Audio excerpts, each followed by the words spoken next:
Здравейте, зрители на Лайв канала! Днес ще гледате второто видео за зоомагазина, където ще ви разкажа колко струва да си отвориш зоомагазин, реално колко платих аз, защото при всеки е различно. Също така ще ви разкажа за някои грешки, които направих и за някои лоши стечения на обстоятелствата, които се случиха. Хайде да започнем може би с най-важната и интересна част за вас, колко струваше отварянето на зоомагазина. Ще ви кажа приблизителни цифри. Самото отваряне първоначално, когато стартирахме магазина, горе-долу около 23 500 излезна. След това първия месец имаше допълнително покупки, тъй като реално погледнато имаше неща, които се оказа, че ми липсва, трябваше да докупувам. Също така се оказаха, това може би към грешките може да го отнесем. Имам неща, които се съмнявам, че ще се продадат. Най-вероятно ще се продадат, но ще трябва значително повече време от мислех, че те са по-търсени, се оказа, че не са. Така че първия месец още около 2000 лева бяха платени, за да се дозареди стока и реално погледнато имам 5000 лева, които са ми оставани така за фонд, заплати, непредвидени разходи и така нататък. Тоест това са едни пари, които си седат и в случай, че магазина не изкарва пари, а затова вие ще разберете буквално след малко дали изкарва или не, в случай, че има някакви такива месеци лоши, от тези пари да се взимат и да се покриват необходимите разходи, за да не става така, че да вада от собствения си джоб. Това си определени там заделени пари. И така, че може да го закръглим на 30 000 лева, че струва отварянето на зоомагазина. Всичко от до. В момента са изминали 2 месеца, точно 2 месеца, буквално 1-2 дни, откакто магазина отвори. Нарочно не ви записах видеото след първия месец, защото исках да изчакам малко да видя дали ще има някакво развитие и да включа в това видео и втория месец. И ще започнем първо с положителните неща, тъй като отрицателните са повече. Накратко за положителното. Положителното в случая е, че сравнено първия месец с втория месец, виждам, че има ръст, т.е. малко по малко продажбите се качват с всяка седмица. Това, което аз изчислявам е колко средно продавам на ден. Реално, за да може магазина да се издържа сам, трябва да прави по изключително груба сметка 150 лева на ден. Тоест, мен ме интересува всеки ден дали сумата, която изкарва магазина е по-малко или повече. Затова си вода една табличка, която вие виждате в момента, където се вижда какви бяха първия месец средно оборотите и съответно втория месец какви са оборотите. Вижда се, че има приръст, което е супер, показва, че малко по малко хората научават за магазина, започват да идват постоянни клиенти и така нататък. Тоест това е положително в случая. Отрицателното и негативното е, че все още тези пари са абсолютно недостатъчни, тъй като да речем, че прави 60 лева средно на ден, трябва да се увеличат продажбите 2 пъти, не 2 пъти, по-скоро 3 пъти, за да може магазина да се издържа сам. Също в табличката може да видите една графа неделя, която в последствие остава празна. Това е защото магазина първия месец беше с различно работно време. Магазина работеше от 9 до 7 часа, всеки ден, включително и неделя. Събота и неделя беше с намалено работно време, като в събота магазина работеше от 10 до 5, а в неделя работеше от 10 до 3. Магазина вече работи от 10 часа, защото от 9 до 10 почти няма хора. Мисля такъв, изключително малко хора влизаха. Сметнах, че не е необходимо да работи от 9 часа, тъй като още повече и училището не работи, но затова малко по-късно. Затова работното време беше променено от 10 часа. И също така реших, че магазина няма да работи в неделя, защото малко идва вече по-нагорно и от страна на работниците, в случая това съм аз. И като цяло реших, че трябва да има магазина един почивен ден. Сметнах, че тези хора, които идват събота и неделя, те ще се коригират с времето и ще идват в събота. Не знам доколко това е правилно, но взех такова решение и работното време е променено. Да не се чудите в табличката защо неделя изведнъж изчезва. Какво още е позитивното? Позитивното е, че тези пари се правят много, как да го кажем, много лесно. Тоест, защо магазина не изкарва пари в момента? Защото много малко хора влизат да си пазаруват. Тоест, ако влизаха повече хора, щеше съвсем без проблем да се изкарва парите. И това се вижда, общо това го нямам извадено като статистика, но си го следа в компютъра, в програмата. Там можеш да се извадиш за ден колко клиента имаш, колко им е средния бон. Реално погледнато един човек харчи някъде между 15 и 20 лева. Тоест 10 човека, които влизат в магазина, са ти достатъчни на ден, за да може магазина да се покрива сам. 150 лева на ден, между другото, което магазина сам се покрива. Това са парите. Тук не са включени заплати. Заплати на работниците не са включени. Включени са само наем, ток, вода и така нататък. Счетоводител и разни други абонаменти, които има. Не мога да кажа доколко работят Facebook рекламата и доколко работят флаерите, които раздавах. В момента, втория месец, някъде от средата на месеца, нямаше реклама.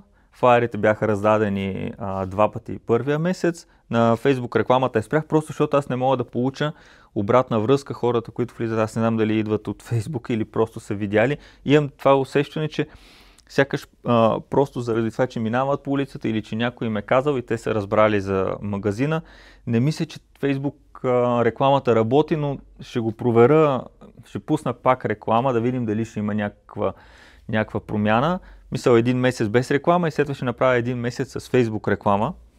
Да видим дали работи. Всички казват, че Facebook много работи, но не мога да ви кажа, нямам го това наблюдение, че хората идват примерно от Facebook.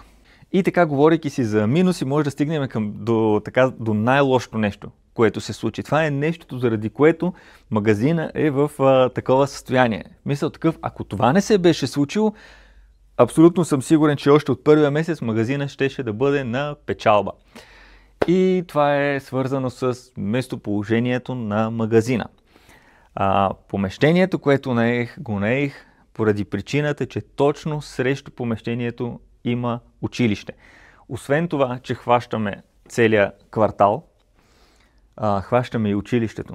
А кое е готиното на училището? Това е, че първо, че е огромно училище, много голямо, и второ, то е основно училище, от 1 до 7 клас, които отгоре на всичко и работят, въпреки че много е голямо, няма как да ви го покажа, но толкова голямо училище работи и на смени, от 1 до 4 или до 5 клас, от 1 до 4 клас и от 5 до 7 са втора смяна. Това концентрира супер много хора точно пред магазина. Мисля такъв, хубавото е, че е основно училище, защото малките деца обикновено ги карат на училище, после ги взимат на училище и след това се сменят и това се получава сутрин, обяд и вечер. Има постоянно нон-стоп хора. Улицата пред магазина е просто ето така, не можеш да се разминиш. И това гарантира минимум 1500 човека, които отгоре на всичко, защото вие ги сметнете, те с колко паралелки вътре, по 30 деца и 2 родители, много хора са. И всичките се струпват тук. Не трябва да ходя аз да ги търся. Това е направо безплатна реклама. Просто идват, оставят си детето и виждат зоомагазин. Със сигурност имат някакви домашни животни. И най-хубавото е, че това училище концентрира хората от целия град и плюс концентрира и от близлежащите села. Тоест, от селата си карат тук децата, от всички квартали. Ето тук, точно пред магазина, всички тези хора се струпват. Но, какъв е... Защо е негативно и какво се случва? Защо не работи тази схема? Защото училището го затвориха за ремонт и са го затворили за 2 години. 2 години училището няма да работи. В перспектива, нали, е много добре, защото училището те в момента го разширяват. То ще стане още по-голямо. Ще има още повече деца, още повече родители, още повече потенциални клиенти, но 2 години трябва да се стиска и да се разчита само на хората, живущи в квартала. Тоест трябва да мисля някакъв маркетинг, Не знам, пишете един коментар какво мога да направя, за да ме научат хората в квартала. При всички положения трябва да се издържи докато отвори училището, защото така ги смятам, че ако в момента магазина успее да се самоиздържа, в момента в който училището отвори, всичко от тази линия вече, от този ден нататък, ще бъде само печалба. Така, защо се случи това с училището и защо не съм го предвидил и така нататък? Когато бях наел вече помещението с цялата тая логика в главата ми, още не бях започнал да купувам всичките стелажи и така нататък, но помещението беше наето. Тогава разбрах, че училището ще бъде ремонтирано и то някой ми каза, че ще правят ремонт в училището. И си казах, окей, странно, защо не го правят лятото, ще го правят септември. Но ремонт си мислех на класните стаи, там, на физкултурния салон, на нещо, което да бъде някакъв кратък ремонт. И след това се почнаха да чувам някакви хора, че ще бъде по-продължителен. Влязох да прочета на официалния там сайт на общината, или къде беше като новина извадено, че училището го затварят за 2 години. И вече бях на хорото. Вече бях на хорото, трябваше да го изиграя това хоро до край. И пак ви казвам, че местоположението е супер. Въпрос е просто, че трябва да се дочака докато пуснат училището. Друго интересни неща, които мога да ви споделя е, че не знаех колко хора притежават папагали и морски свинчета. Реално погледнато, това, което виждаш навън всеки ден са някакви кучета, предполага, че хората имат котки, но ако не контактуваш с хора, които държат у дома си зайци, порове и всякакви такива гризачи, в момента, в който отворих магазина, разбрах колко много реално хора гледат най-различен вид гризачи, папагали също се гледат.